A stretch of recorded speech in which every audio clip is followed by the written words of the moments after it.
The next morning, when they went to the secret garden, he sent at once for Ben Weatherstaff. Ben came as quickly as he could and found the Rajah standing on his feet under a tree and looking very grand but also very beautifully smiling. "Good morning, Ben Weatherstaff," he said. "I want you and Dickon and Miss Mary to stand in a row and listen to me because I am going to tell you something very important." "Aye, sir," answered Ben Weatherstaff, touching his forehead.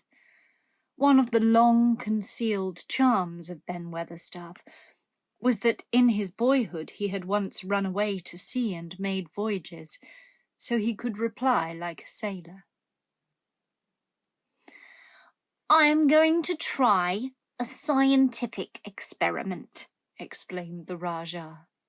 "When I grow up, I am going to make great scientific discoveries, and I am going to begin now with this experiment." "Aye, aye, sir," said Ben Weatherstaff promptly, though this was the first time he had heard of great scientific discoveries. It was the first time Mary had heard of them either, but even at this stage she had begun to realize that, queer as he was, Colin had read about a great many singular things and was somehow a very convincing sort of boy. When he held up his head and fixed his strange eyes on you, it seemed as if you believed him almost in spite of yourself, though he was only 10 years old, going on 11.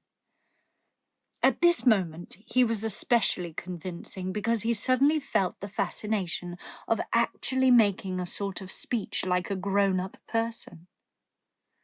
"The great scientific discoveries I am going to make," he went on, "will be about magic. Magic is a great thing, and scarcely anyone knows anything about it except a few people in old books, and Mary a little, because she was born in India. I believe Dickon knows some magic, but perhaps he doesn't know he knows it.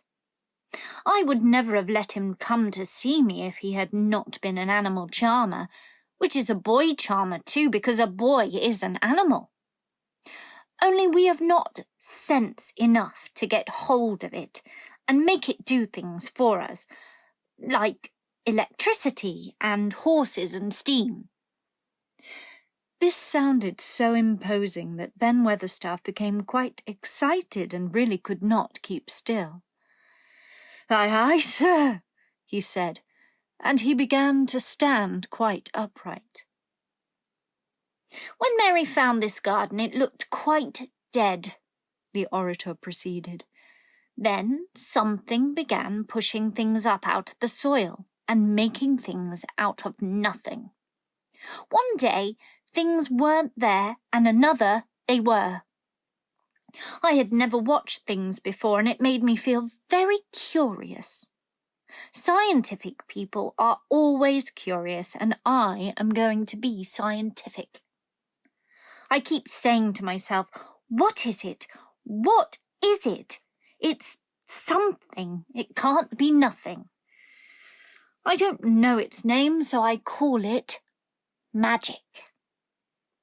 I have never seen the sun rise, but Mary and Dickon have, and from what they tell me, I am sure that is magic too.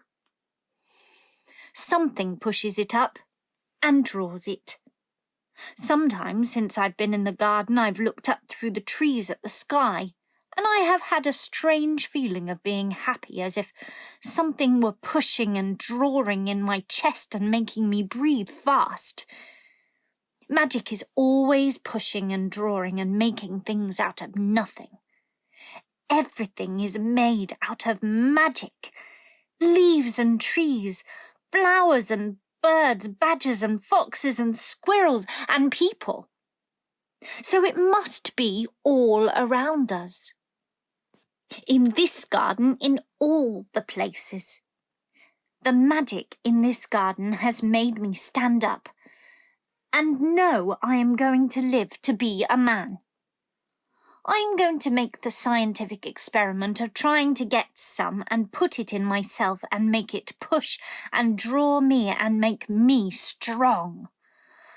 I don't know how to do it, but I think that if you keep thinking about it and calling it, perhaps it will come. Perhaps that is the first baby way to get it. When I was going to try to stand that first time, Mary kept saying to herself as fast as she could, "You can do it, you can do it." And I did. I had to try myself at the same time, of course, but her magic helped me, and so did Dickens.